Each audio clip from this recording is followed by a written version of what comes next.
ไทยพาณิชย์เลขที่บัญชี853-225-0129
ข่าวสารเพื่อการประชาสัมพันธ์ขอเชิญชวนผู้ใจบุญใจกุศลร่วมทำบุญทอดผ้าป่าสามัคคีประจำปีพุทธศักราช 2568 เพื่อบูรณะวิหารปูพื้นกระเบื้องไวนิลตารางเมตรละ 699 บาทจำนวน 150 ตารางเมตรทำโครงเหล็กป้องกันนกรอบวิหารราดพื้นเททรายล้างหน้าวิหารราวบันไดเหล็กสแตนเลสทาสีรอบวิหารเปลี่ยนระบบไฟฟ้าปรับปรุงทัศนียภาพวิหารบูรณะปฏิสังขรณ์ถาวรวัตถุภายในวัดทอดถวายณวัดดอนตันตำบลเหมืองแก้วอำเภอแม่ริมจังหวัดเชียงใหม่ตรงกับวันเสาร์ที่1พฤศจิกายนพุทธศักราช 2568 ช่วงเช้า 9:39 นาทีเป็นต้นไปก็ขอเชิญชวนศรัทธานักศีลนักบุญทั้งหลายร่วมงานบุญทอดผ้าป่าสามัคคีครั้งนี้เพื่อบูรณะวิหารปูพื้นกระเบื้องไวนิลรวมไปถึงทำโครงเหล็กป้องกันนกรอบวิหารราดพื้นเททรายร้างหน้าวิหารราวบันไดเหล็กสแตนเลสทาสีรอบวิหารเปลี่ยนระบบไฟฟ้าปรับปรุงทัศนียภาพวิหารบูรณะปฏิสังขรณ์ถาวรวัตถุภายในวัดดอนตันตำบลเหมืองแก้วอำเภอแม่ริมจังหวัดเชียงใหม่เสาร์ที่1พฤศจิกายน 2568 นี้เชิญท่านร่วมงานร่วมบุญร่วมบริจาคได้บุญได้กุศลโดยทั่วหน้ากัน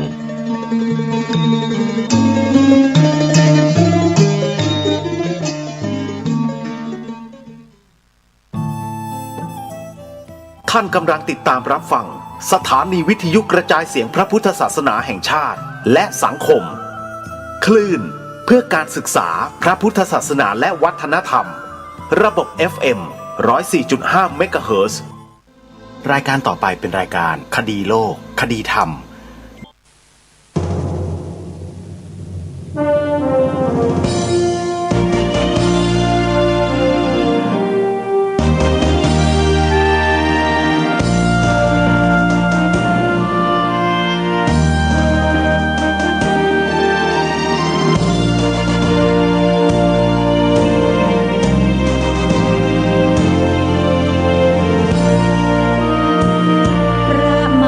จากความมหาสเวทสวรรค์มาคุ้มครองชีพเชิดชันคุ้มเกล้าพ้องเราชาวดินเป็นองค์เดียวครอบครองฟ้าไทยทั่วถิ่นเจ้าแห่งทหารนักบินองค์เดียวหนึ่งในโลกานักบินเจ้าฟ้า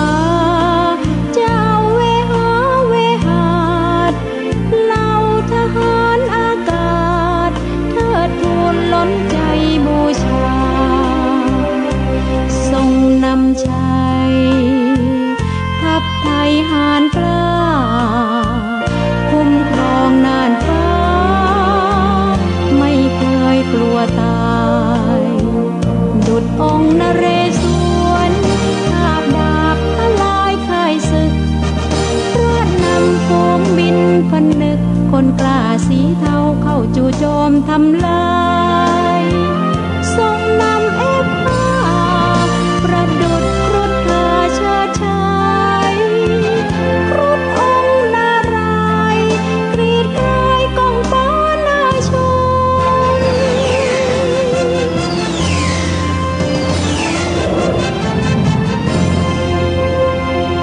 ทรงพระเจริญชนมายุเกิน100 ปีนายเรืออากาศวันนี้มีเกียรติศักดิ์ศรีนิยมทหารอากาศพร้อมพลีชีวาทุกกองทุกกรมน้อมเกล้าถวายบังคมองค์พระบรมในจักรีจอมไทย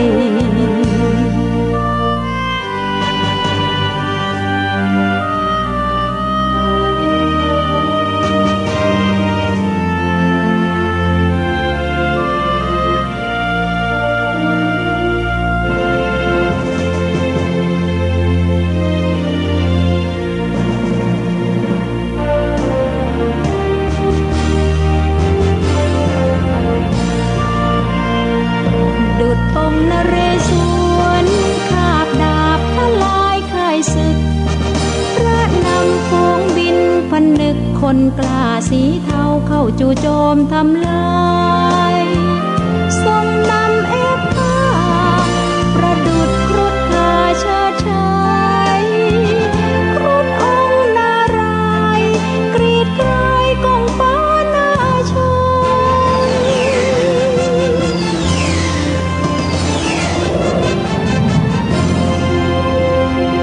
ทรงพระเจริญชนมายุเกิน100 ปี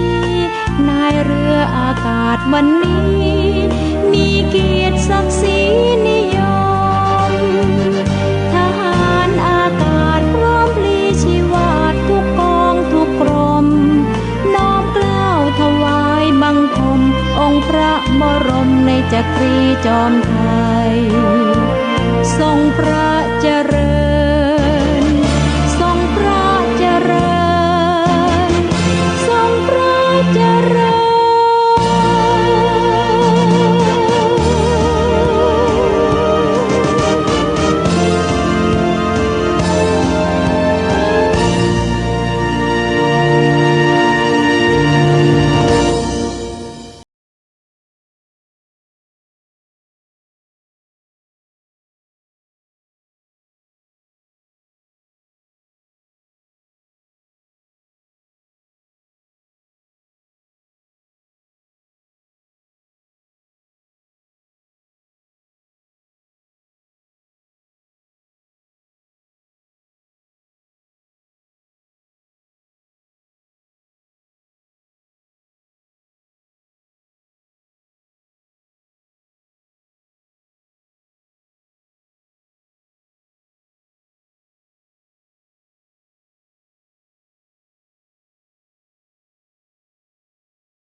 วันพฤหัสบดีที่25กันยายนพระพุทธศักราช2568รายการคดีโลกคดีธรรมมีให้ท่านผู้ฟังติดตามรับฟังเป็นประจำทุกวันทางสถานีวิทยุแห่งนี้ท่านสามารถติดตามรับฟังผ่านโทรศัพท์มือถือได้โดยการดาวน์โหลดแอปพลิเคชันที่ชื่อว่าวิทยุพุทธศาสนาทั่วไทยรายการคดีโลกคดีธรรมวันนี้ก็ยังคงเกาะติดกิจกรรมสำคัญที่กำลังจะเกิดมีขึ้นในอีกไม่กี่วันข้างหน้านี้ซึ่งเป็นวันพระราชทานธงชาติไทย หลายท่านหรือบางท่านอาจจะมีข้อสงสัยว่างานแบบนี้สำคัญยังไงสาธุชนทั้งหลายองค์พระมหากษัตริย์ผู้ทรงมีแนวพระราชดำริทรงมีกระแสพระราชดำรัสทรงมีพระราชนิพนธ์ที่เกี่ยวกับธงชาติไทยผืนนี้เอาไว้ชัดเจนให้พวกเราได้ถือตามที่พระองค์ได้พระราชทานไว้ทางรายการก็พยายามที่จะย้ำสิ่งเหล่านี้มาโดยตลอดและพอมาปีนี้ปรากฏว่ามีคณะบุคคลมีองค์กรภาคเอกชนเห็นความสำคัญในเรื่องนี้จึงได้ร่วมกันจัดงานรวมพลคนรักชาติขึ้นเป็นครั้งแรกโดยการจัดงานดังกล่าวนี้ปรารภวันพระราชทานธงชาติไทยครบ108 ปีโดยจัดขึ้นที่เมืองโบราณจังหวัดสมุทรปราการขอเชิญศรัทธาสาธุชนคนรักชาติที่สามารถเดินทางไปร่วมงานในวันนั้นได้ขอให้เดินทางไปญาติโยมในวันนั้นจะมีผู้คนมาร่วมงานกันจำนวนไม่น้อยแล้วทุกท่านทุกคนก็จะได้ฟังการบรรยายพิเศษจากท่านแม่ทัพภาคที่2พลโทบุญศิลป์ภาคกลางและหลวงตาสินทรัพย์จากวัดบ่อน้ำพระอินทร์ที่จังหวัดอุบลราชธานีท่านก็มาอยู่ที่เมืองโบราณตั้งแต่คืนวันที่27 กันยายนเพื่อรุ่งเช้าจะได้รับบาตรฉลองศรัทธาญาติโยมชาวจังหวัดสมุทรปราการและผู้ที่มาร่วมบุญในช่วงเช้าจะมีพิธีการทำบุญตักบาตรแต่เช้าเลยเวลาประมาณ7 ถึง 8 นาฬิกาพระสงฆ์ที่รับบาตรจำนวน108 รูปส่วนกิจกรรมอื่นๆที่สำคัญนั้นเขาจะยกไปอยู่ในช่วงบ่ายโดยจะมีการเตรียมการกันตั้งแต่เที่ยงวันไปจนกระทั่งถึง14:30 นาทีเพื่อปรับพื้นที่เตรียมงานจากนั้นเวลา 15 นาฬิกาเป็นต้นไปบ่าย 3 โมงเขาก็จะเปิดให้ประชาชนทั่วไปเนี่ยลงทะเบียนเข้างานเพราะฉะนั้นใครที่ไปเมืองโบราณแต่เช้าก็จะมีโอกาสได้เดินชมเดินเที่ยวงานในพื้นที่เป็นเบื้องต้นได้หรือจะไปทำบุญใส่บาตรพระสงฆ์108 รูปนำโดยหลวงตาสินทรัพย์ก็สามารถเดินทางไปร่วมทำบุญตักบาตรกันได้สำหรับงานช่วงบ่ายนั้นกำหนดการได้ออกมาอย่างเป็นทางการแล้วอาตมาก็จะได้อ่านให้กับสาธุชนได้ฟังกันในวันนี้อีกสักครู่หนึ่งในช่วงต่อไปก็จะได้นำกำหนดการมาแจ้งบอกกับทุกท่านให้ทราบว่าในวันอาทิตย์ที่28 กันยายนที่จะถึงนี้ในงานนั้นเขามีกิจกรรมอะไรบ้างเวลาเท่าไหร่เพื่อพวกเราจะได้รับทราบในเบื้องต้นแล้วจะได้เตรียมตัวร่วมกิจกรรมต่างๆเหล่านั้นด้วยกัน งานนี้ไม่ใช่งานของใครคนใดคนหนึ่งเป็นงานของคนรักชาติโดยเฉพาะคนที่รักชาติจะมารวมกันที่นี่ส่วนผู้ที่มาไม่ได้ไม่ใช่ว่าไม่รักชาตินะโยมพวกเรารักชาติเหมือนกันแต่โอกาสเวลาจังหวะไม่ตรงกันเท่านั้นเองจำนวนมากหลายๆท่านมาไม่ได้เพราะอยู่คนละจังหวัดอยู่ห่างไกลมากก็มากันไม่ได้แต่อาตมาเชื่อว่ามีพี่น้องคนไทยเราที่อยู่ในต่างจังหวัดแสนไกลจะเดินทางมาร่วมงานนี้ด้วยเดี๋ยวคอยดูว่ามีใครมากันบ้างอย่างน้อยๆคุณโยมท่านหนึ่งติดต่อยืนยันกับอาตมาภาพมาทางเฟซบุ๊กแล้วบอกว่าจะมาร่วมงานแน่นอนนั่นก็คือคุณโยมที่อยู่จังหวัดฉะเชิงเทราอันนี้มาแน่ส่วนจังหวัดอื่นๆอาตมาภาพไม่ทราบว่าจะมากันกี่ท่านลงทะเบียนในงานก็จะทราบกันเองว่ามีมาจากจังหวัดไหนกันบ้างก็ต้องขอบอกท่านผู้ฟังว่ามากันไม่ได้ทุกคนหรอกท่านสาธุชนฮะเพราะว่าต่างคนต่างก็มีภารกิจด้วยกันทั้งนั้นแต่สิ่งหนึ่งที่จะมากันได้เลยก็คือส่งหัวใจมากันให้เยอะๆมารวมกันอยู่ที่นี่แล้วติดตามการถ่ายทอดสดทางเพจของเมืองโบราณอาตมาก็จะแชร์ลิงก์การถ่ายทอดสดของเมืองโบราณในวันนั้นเนี่ยมาใส่ไว้ใน Facebook ในฟีดข่าวของตัวเองใน Facebook แล้วก็ใน YouTube เพื่อให้พวกเราได้ติดตามรับชมไปด้วยกันก็จะได้เห็นกิจกรรมในวันดังกล่าวโดยพร้อมเพรียงกันทีนี้ก่อนที่เราจะไปรับทราบถึงกำหนดการของงานดังกล่าวก็ให้เรามาร่วมกันรับทราบถึงกำหนดการงานบุญกฐินของครูบาอาจารย์ของเราสักรอบหนึ่งเพื่อให้เราได้รับรู้กันในเบื้องต้นเพราะงานบุญกฐินนั้นเป็นบุญประเพณีวัฒนธรรมของชาติของเรา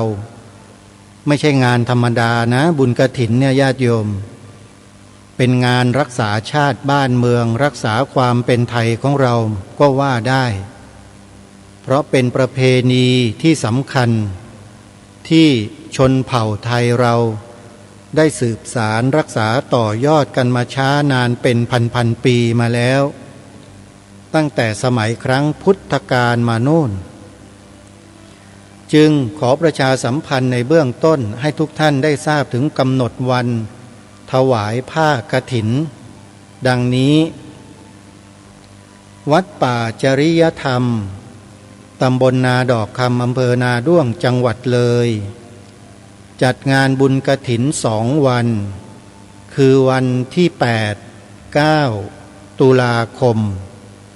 มีการแสดงธรรมตั้งแต่ช่วงบ่ายเป็นต้นไปจนถึงรุ่งเช้าของอีกวันหนึ่งแล้วก็ถวายผ้ากฐินกันวัดหนองกาย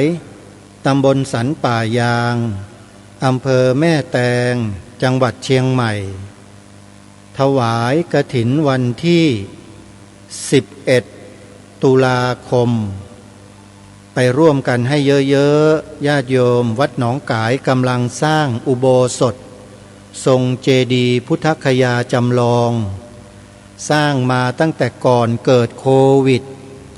พอเจอโควิดเข้าไปก็หยุดชะงักมายาวนานแล้วปีนี้ขอให้ญาติโยมชาวล้านนาได้ช่วยกันนะโยมนะวัดหนองกายตำบลสันป่ายางอำเภอแม่แตงจังหวัดเชียงใหม่ไปร่วมบุญกัน11 ตุลาคม ต่อมาวัดบ้านปลาคูนตำบลท่าหาดยาวอำเภอโพนทรายจังหวัด101จัดงานบุญกฐิน2 วัน11-12 ตุลาคมวัดบ้านปลาคูนก็เช่นเดียวกันฟ้าผ่าสถานีวิทยุอยู่บ่อยครั้งมากแล้วก็ต้องนำเครื่องไปซ่อมไปอะไรมีค่าใช้จ่ายตลอดเลยญาติโยมปีนี้ไปช่วยกันนะโยมนะจัดรถรวมๆกันไป11-12 ตุลาคมวัดป่าอาเจียงบ้านหนองบัวตำบลกระโพอำเภอท่าตูมจังหวัดสุรินทร์หมู่บ้านช้างจัดงานบุญกฐินช้างวันที่12 ตุลาคมใครไปงานบุญกฐินวัดป่าอาเจียงก็จะได้ร่วมบุญกฐินกับช้างจำนวนหลายเชือกเลยโยมนะใครต้องการจะไปทำบุญในเชิงท่องเที่ยวไปวัดป่าอาเจียงได้เลย12 ตุลาคมต่อมาวัดศรีอุดมวงศ์ตำบลศรีสงครามอำเภอวังสะพุงจังหวัดเลยจัดงานบุญกฐิน2 วันมีเทศน์สอดแจ้งงานนั้นจัดวันที่18-19 ตุลาคมวันที่18มีการแสดงธรรมทั้งคืนเช้า19ร่วมถวายผ้ากฐินกันวัดอารามมงคลตำบลยางตลาดอำเภอยางตลาดจังหวัดกาฬสินธุ์จัดงานบุญกฐิน2 วันคือ24-25 ตุลาคมมีการแสดงธรรมสอดแจ้งเช่นกันไปร่วมบุญกันเยอะๆญาติโยมทำไมถึงให้ไปเยอะๆเพราะงานบุญกฐินที่อำเภอยางตลาดจังหวัดกาฬสินธุ์เนี่ยนอกจากวัดอารามมงคลดังที่กล่าวแล้วยังมีอีกวัดหนึ่งที่กำลังจะประกาศให้ทราบอยู่ใกล้ๆกันเลยคือวัดสวนป่าดอนยานางอยู่ที่ตำบลดอนสมบูรณ์อำเภอยางตลาดจังหวัดกาฬสินธุ์ของท่านพระอาจารย์ปลัดเดชาอาสโพนะโยมนะจัดงานบุญกฐินหลังวัดอารามมงคลวันเดียวคือ25-26 ตุลาคมมีการแสดงธรรมสอดแจ้งทั้ง2 งานนี้อาตมาภาพตั้งใจว่าจะไปร่วมกิจกรรมอาจจะขึ้นแสดงธรรมทั้ง2 ที่เลยญาติโยมรวมถึงวัดศรีอุดมวงศ์ด้วยนะวัดศรีอุดมวงศ์ด้วยรับนิมนต์ท่านอาจารย์พระครูอุดมวรานุวัตรไว้แล้วต้องไปช่วยท่านเสร็จแล้วในสัปดาห์ต่อมาก็ไปวัดอารามมงคลไปวัดสวนป่าดอนยานางแล้วก็อาจจะเลยไปวัดสามชุกช่วงกฐินสุดท้ายก็ได้ดูเหตุการณ์ก่อนนะโยมนะทีนี้วัดต่อมาที่ถวายผ้ากฐินวันเดียวกันกับวัดอารามมงคลคือวัดฝายหินตำบลสุเทพอำเภอเมืองจังหวัดเชียงใหม่วัดฝายหินจัดถวายผ้ากฐินวันที่25 ตุลาคมวันเดียวนะถวายในเวลาช่วงเช้า9 นาฬิกาญาติโยมไปร่วมบุญกันนะโยมนะวัดฝายหินนั้นถือว่าเป็นวัดที่ทำงานเผยแผ่พระพุทธศาสนาได้อย่างมากมายมีการนำทีมถ่ายทอดสดออกกระจายเสียงสดๆ ตามวัดวาอารามต่างๆอยู่เป็นประจำเมื่อล่าสุดวันที่22กันยายนเป็นวันตางก๋วยสลากได้ไปถ่ายทอดสดงานที่วัดศรีโสดาให้กับครูบาอาจารย์ทำให้ญาติโยมโดยทั่วไปที่ติดตามรับฟังรายการได้ทราบถึงบุญประเพณีทางภาคเหนือตลอดทั้งวันเลยญาติโยมเป็นความรู้เห็นไหมฮะนี่แหละคือกิจกรรมงานถ่ายทอดสดที่วัดฝายหินได้จัดทำเป็นปกติเพราะฉะนั้นเมื่อถึงเวลาที่เราจะได้ช่วยเหลือเกื้อกูลสนับสนุนวัดฝายหินเนี่ยขอให้ไปด้วยกันนะโยมนะ25ตุลาคม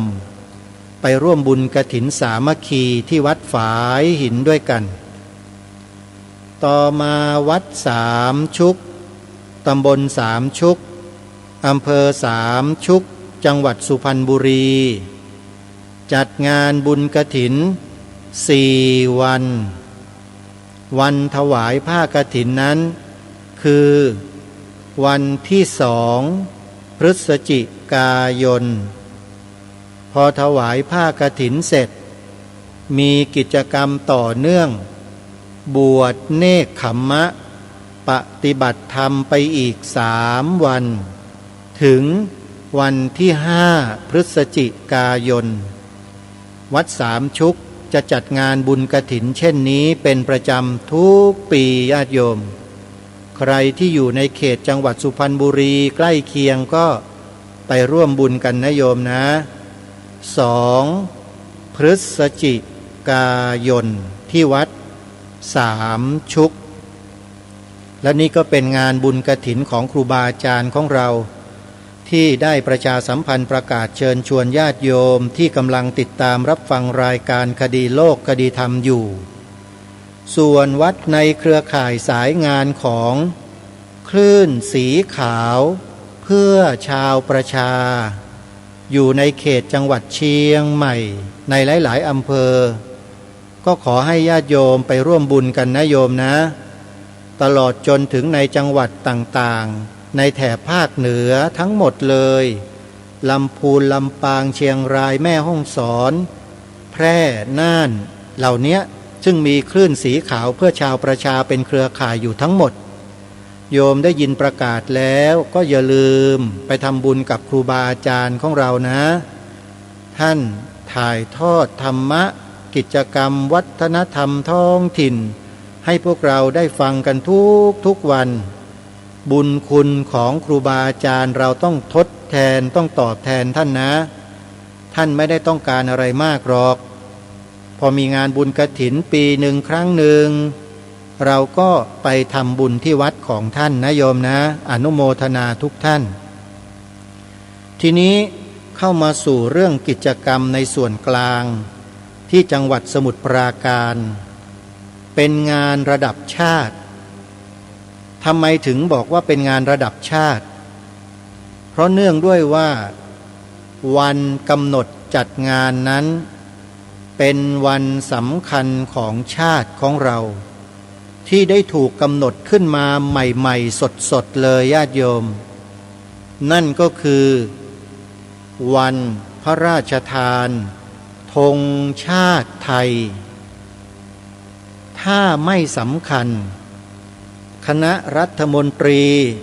คงไม่มีมติให้ประกาศวันนี้เป็นวันสำคัญของชาติแน่นอนแต่เนื่องด้วยวันนี้เป็นวันสำคัญจริงๆถ้าไม่มีวันนี้ไม่รู้เหมือนกันว่าชาติไทยเราจะยังมีอยู่ถึงวันนี้หรือเปล่าที่พูดอย่างนี้ไม่เกินความจริงนะโยมท่านผู้ฟังฮะความเป็นชาติความเป็นไทยของเราเนี่ยขึ้นอยู่กับสัญลักษณ์ของชาติของเราที่คนไทยเราทำความเคารพเทิดทูนกันมาโดยตลอดตั้งแต่รุ่นปู่ย่าตาทวดของเรามาจนถึงพวกเราวันนี้เราก็ยังให้ความเคารพอย่างไม่เสื่อมคลายพ อถึงเวลา8 โมงเช้าเวลา6 โมงเย็นถ้าพวกเราไปอยู่ในพื้นที่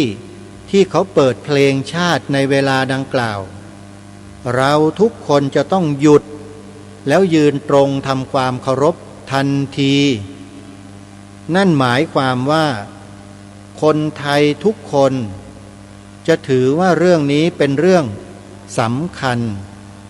และเป็นความสำนึกในความเป็นเอกราชของชาติไทยของเราร่วมกัน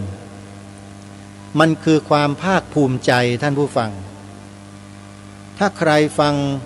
การร้องเพลงชาติในช่วง 18 นาฬิกาทุกวันทางหน้าจอทีวีก็ดีทางสถานีวิทยุต่างๆก็ดีท่านผู้ฟังจะได้ยินผู้ประกาศจะประกาศถ้อยคำที่สำคัญออกอากาศก่อนเคารพธงชาติทุกครั้งพวกเราก็คงจะจำกันได้ขึ้นใจแล้วกระมังที่เขาพูดว่าเพลงชาติและธงชาติไทยเป็นสัญลักษณ์ของความเป็นไทย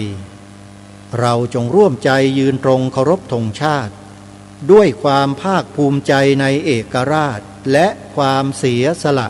ของบรรพบุรุษไทยข้อความสั้นๆแต่มีใจความที่เจาะหัวใจของคนไทยเราลึกที่สุดเพื่ออะไรเพื่อให้พวกเราเนี่ยสำนึกในบุญคุณของบรรพบุรุษไทยของเราที่สืบสารรักษาต่อยอดความเป็นไทยมาให้แก่พวกเรามีเกียรติและมีศักดิ์ศรียืนอยู่บนโลกใบนี้จนถึงทุกวัน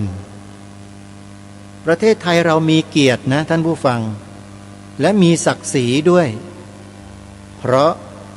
ไม่เคยตกเป็นเมืองขึ้นของใครเลย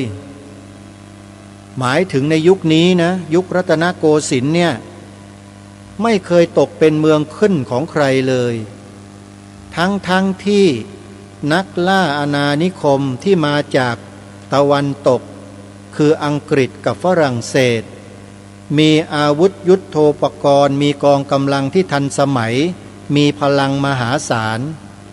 เขาสามารถยึดประเทศต่างๆรอบๆประเทศไทยเราไปได้จนหมดเกลี้ยงไม่มีเหลือเลยยังเหลือแต่เพียงประเทศไทยเราประเทศเดียวที่ยืนเป็นเอกราชอยู่อย่างนี้มาจนถึงวันนี้ได้เพราะฉะนั้นงานวันที่28 กันยายนนี้จึงถือเป็นวันที่สำคัญมากสำหรับคนไทยทุกคนพระสงฆ์ก็เป็นคนไทยสามเณรก็เป็นคนไทยแม่ชีก็เป็นคนไทยอุบาสกอุบาสิกาก็เป็นคนไทยพี่น้องประชาชนคฤหัสถ์ญาติโยมก็เป็นคนไทยเหมือนกันหมดเพราะฉะนั้นในงานนี้เขาไม่ได้จำกัดว่าจะต้องเป็นใครแต่ถ้าคุณเป็นคนไทยไปงานนี้ได้ทั้งหมดอาตมาภาพก็เป็นหนึ่งในคณะที่ประชุมงานนี้ก่อนที่จะจัดงานเมื่อวันที่18 กันยายนที่ผ่านมานี้เองเพราะงานนี้มีพระสงฆ์เข้ามาร่วมงานเบื้องต้น108 รูปนำโดยหลวงตาสินทรัพย์จากอุบลราชธานีได้รับอาราธนานิมนต์ให้มารับอาหารบิณฑบาตที่เมืองโบราณจังหวัดสมุทรปราการในช่วงเช้าส่วนกิจกรรมหลักก็จะเริ่มจัดกันช่วงบ่ายโดยเริ่มรันงานกันตั้งแต่15 นาฬิกาเป็นต้นไปบ่าย3 โมงนะโยมนะเพราะฉะนั้นถ้าใครมาก่อนก็เข้าไปอยู่ในงานก่อนเลยไปเดินดูเดินชมสถานที่เมืองโบราณที่เจ้าของพื้นที่เขาได้จัดสร้างไว้อย่างงดงามลอกแบบต่างๆจากเมืองโบราณในอดีต ไม่ว่าจะเป็นสุโขทัยลพบุรีอยุธยาธนบุรีกรุงรัตนโกสินทร์เป็นต้นจะถูกจัดสร้างไว้อย่างลงตัวงดงามมากทั้งภายนอกทั้งภายในเรียกว่าเมื่อท่านเข้าไปชมแล้วเนี่ย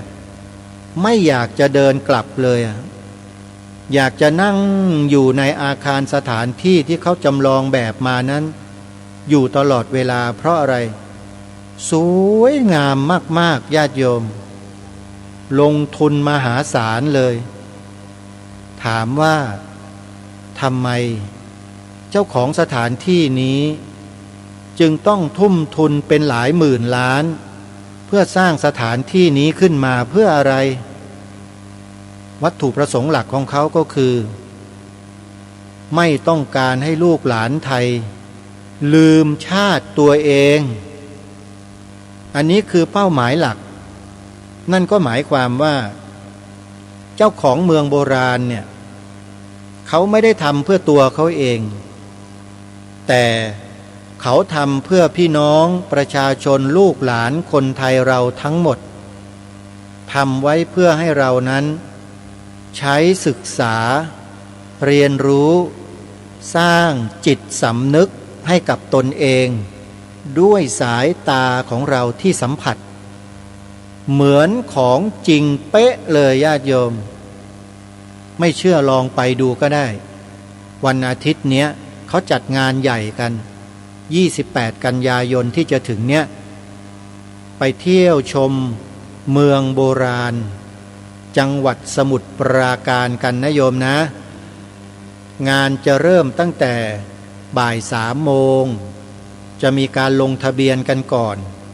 แล้วทางเจ้าหน้าที่ก็จะแนะนำให้เราไปอยู่ตามจุด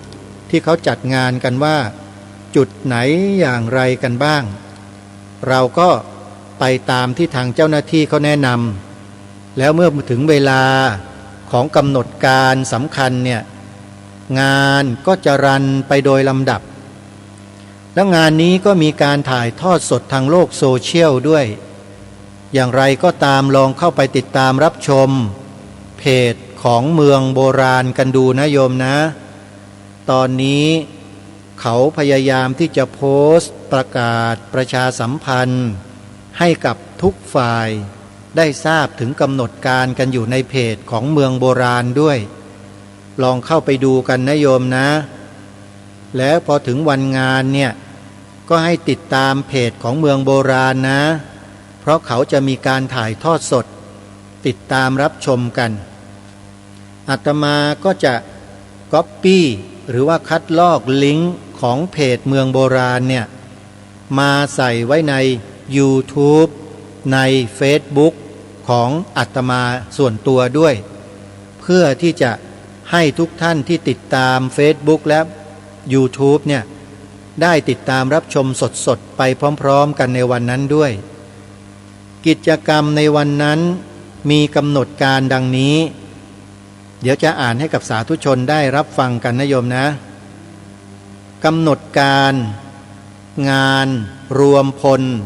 คนรักชาติระลึกวีรกรรมทหารกล้า108 ปีวันพระราชทานธงชาติไทยวันอาทิตย์ที่28 กันยายนพระพุทธศักราช2568ณเมืองโบราณจังหวัดสมุทรปราการพลเอกสวัสดิ์ทัศนาประธานคณะกรรมาธิการวิสามัญการพิทักษ์และเทิดทูนสถาบันพระมหากษัตริย์วุฒิสภาเป็นประธานในพิธีช่วงบ่ายเวลา 14:30 นาทีบ่าย 2 โมงครึ่งจุดนัดพบบริเวณด้านข้างศาลาจำหน่ายบัตร 15:30 นาทีพลเอกสวัสดิ์ทัศนาประธานในพิธีพลโทบุญสินภาคกลางแม่ทัพภาคที่2คณะผู้เชิญธงประจำจังหวัด ขบวน3เหล่าทัพวงโยธวาทิตพร้อมด้วยแขกผู้มีเกียรติคณะผู้บริหารมูลนิธิเจโตวิมุตติและกลุ่มบริษัทเมืองโบราณเดินทางถึงลานสนามจันทร์พลตำรวจโทเผ่าไทยทองทิวประธานการจัดงานกล่าวรายงานพลเอกสวัสดิ์ทัศนาประธานในพิธีกล่าวเปิดงานและนำปฏิญาณตนร่วมพิทักษ์รักแผ่นดินขบวนธงประจำจังหวัด77จังหวัดออกจากลานสนามจันทร์ไปยังลานพฤหัสประธานในพิธีพร้อมด้วยแขกผู้มีเกียรติชมนิทรรศการธงและพันไม้ประจำจังหวัดบริเวณสวนพฤกษชาติในวรรณคดีจากนั้นเวลา 16 นาฬิกาการแสดงวงโยธวาทิตและคัลเลอร์การ์ดณลานพฤหัส 16 นาฬิกา 15 นาทีขบวนเดินทางมาถึงพร้อมตั้งแถวขบวนณบริเวณพิธีลานพระศุกร์จากนั้นร่วมรับฟังบทเพลงรวมพลังรักแผ่นดินโดยศิลปินจากสมาคมดนตรีแห่งประเทศไทยในพระบรมราชูปถัมภ์แล้วก็ร่วมร้องเพลงและชม VTR ในเพลงกษัตริย์ของปวงชนนำโดยสถาบันศาสตร์แห่งความสุขและความสำเร็จ GTO และสมาคมจิตอาสาเพื่อพัฒนาผู้ร่วมพิธีร่วมร้องเพลงพระราชนิพนธ์ความฝันอันสูงสุดนำโดยคุณชัดชัยสุขาวดีหรือรังร็อกเคสตราจากนั้นเป็นพิธีวางพานพุ่มถวายราชสักการะพระบาทสมเด็จพระมงกุฎเกล้าเจ้าอยู่หัวนำโดยพลเอกสวัสดิ์ทัศนาประธานในพิธีและหน่วยงานผู้เข้าร่วมพิธีพระสงฆ์เจริญพระพุทธมนต์ผู้ร่วมพิธีร่วมร้องเพลงสยามานุสตินำโดยศิลปินจากสมาคมดนตรีแห่งประเทศไทยในพระบรมราชูปถัมภ์สถาบันศาสตร์แห่งความสุขและความสำเร็จ GTO และสมาคมจิตอาสาเพื่อพัฒนาจากนั้นเวลา 17 นาฬิกา 15 นาทีพลโทบุญสินภาคกลางแม่ทัพภาคที่2กล่าวสุนทรพจน์เชิดชูสดุดีวีรกรรมของวีรชนและบรรพบุรุษรวมถึงทหารผู้เสียสละปกป้องประเทศจากนั้นพลตำรวจโทเผ่าไทยทองทิวประธานการจัดงานมอบของที่ระลึกให้พลโทบุญสินภาคกลางแม่ทัพภาคที่2ต่อจากนั้นอาจารย์พฤทธิพลประชุมผลผู้ก่อตั้งและผู้อำนวยการพิพิธภัณฑ์ธงชาติไทยกล่าวถึงความสำคัญของวันพระราชทานธงชาติไทยจากนั้น 17 นาฬิกา 30 นาทีคุณชัดชัยสุขาวดีหรือรังร็อกเคสตรานำร้องเพลงรักเธอประเทศไทยและพร้อมด้วยพิธีกางธงชาติผืนใหญ่ที่สุดในโลกขนาด 42.5 คูณ 63 เมตรเพื่อแสดงพลังรวมพลคนรักชาติจากนั้น 18 นาฬิกาผู้ร่วมพิธีทั้งหมด ร่วมร้องเพลงชาติไทยนำโดยศิลปินจากสมาคมดนตรีแห่งประเทศไทยในพระบรมราชูปถัมภ์และคุณชัดชัยสุขาวดีหลังร็อกเครสตาจากนั้น 18:15 นาทีพลโทบุญสินภาคกลางแม่ทัพภาคที่2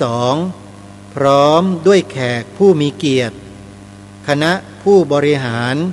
มูลนิธิเจโตวิมุตติและกลุ่มบริษัทเมืองโบราณทำพิธีมอบธงชาติไทยผืนใหญ่ที่สุดในโลกให้แก่พลเอกสวัสดิ์ทัศนาในฐานะ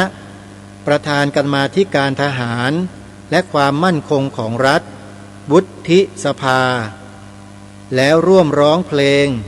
สรรเสริญพระบารมีเป็นอันจบพิธีในงานดังกล่าวท่านผู้ฟังนี่ก็เป็นกำหนดการของงานในช่วงบ่ายที่นำมาประกาศแจ้งให้กับสาธุชนที่สนใจได้รับทราบเป็นเบื้องต้นเผื่อว่าท่านผู้ใดจะเดินทางไปร่วมงานก็จะได้รู้กำหนดเวลาของงานว่าในแต่ละช่วงเวลานั้นเขามีกิจกรรมอะไรบ้างกิจกรรมที่น่าสนใจนั้นก็คือกิจกรรมที่1การอัญเชิญธงชาติกางออกแล้วร่วมกันร้องเพลงชาติไทยนั่นคือจุดโฟกัสที่มีความสำคัญที่สุดเพราะถือว่าวันนั้นเป็นวันรวมพลคนรักชาติผืนธงชาติที่ใหญ่ที่สุดในโลกจึงเป็นสิ่งที่มีความสำคัญสูงสุดความสำคัญจะมาอยู่ในเวลา 17:30 นาทีท่านผู้ฟัง5:30 ตอนเย็นนะอันนั้นแหละคือจุดสำคัญที่สุดและก่อนหน้าก็คือการกล่าวสุนทรพจน์โดยพลโทบุญสินภาคกลางแม่ทัพภาคที่2ในเวลาประมาณ 17:15 นาทีแล้วก็จะมีการร้องเพลงสยามมานุสติ โดยให้พวกเราที่ร่วมงานกันทั้งหมดร่วมร้องเพลงดังกล่าวด้วยกันในเวลาประมาณ 16:30 นาทีสาธุชนทุกท่านกิจกรรมดังกล่าวนี้เป็นกิจกรรมภาคเอกชนที่ร่วมกันจัดให้มีขึ้นโดยมีหน่วยงานในภาครัฐที่สำคัญอยู่2 หน่วยงานที่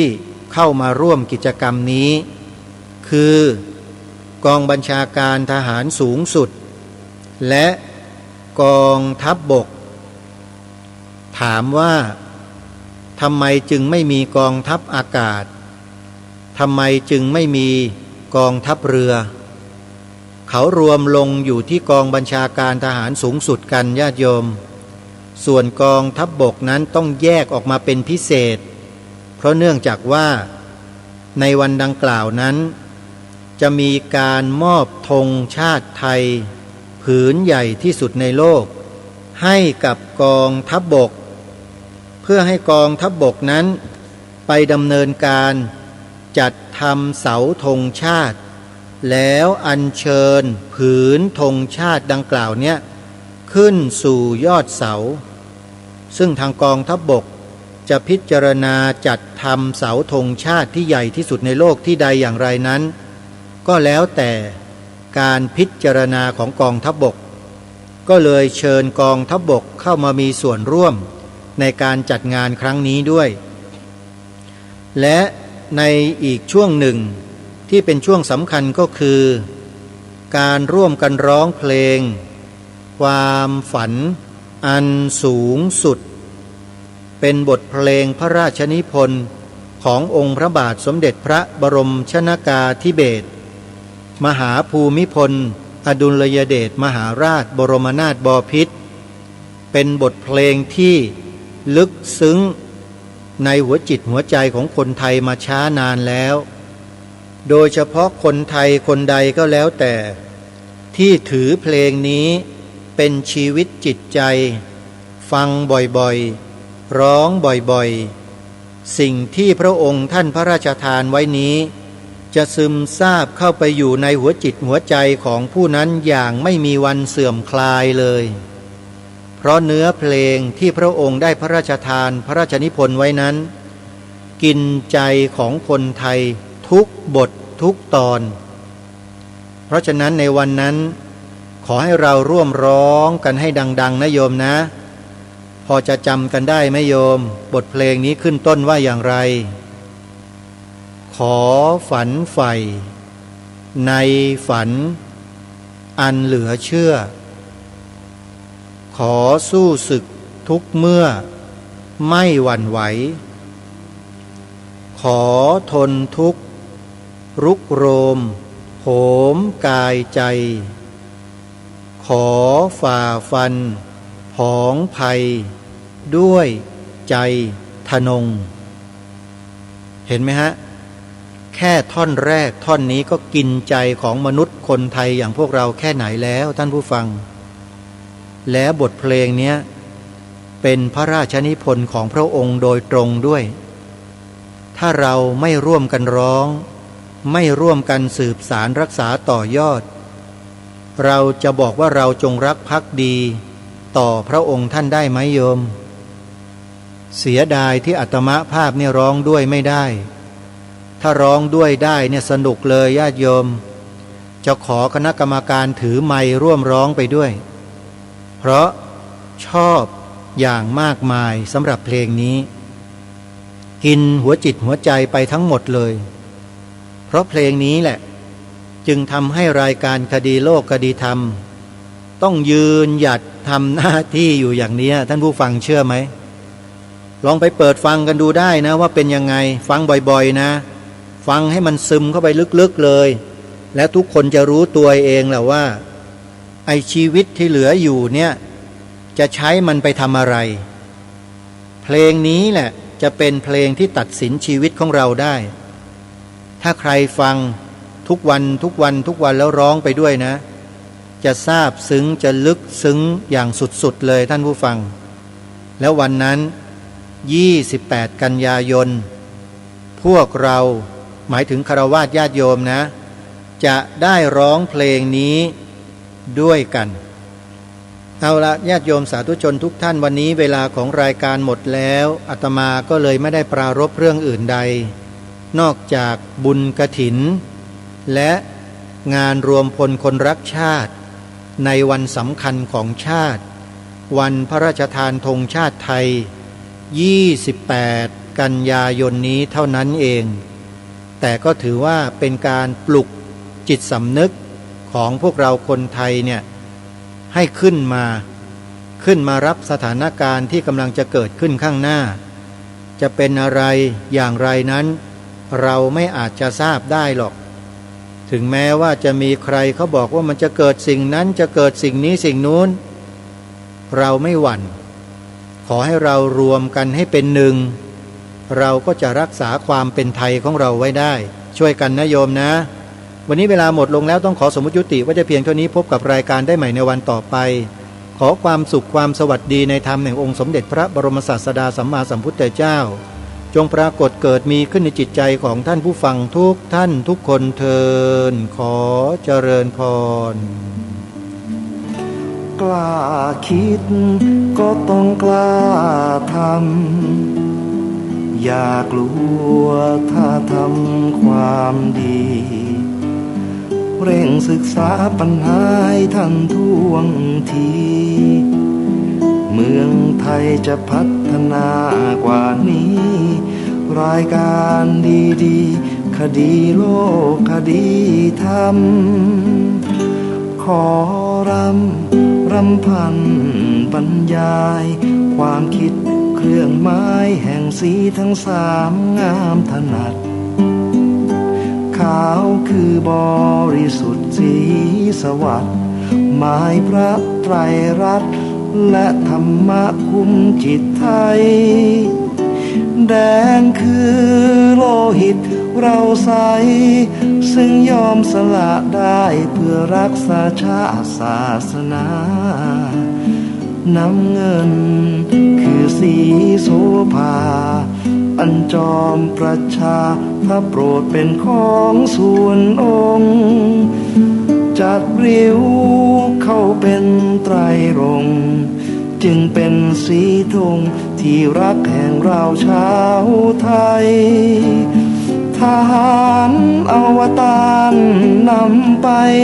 ยงยุทธวิชัยวิชิตก็ชูเกียรติสยาม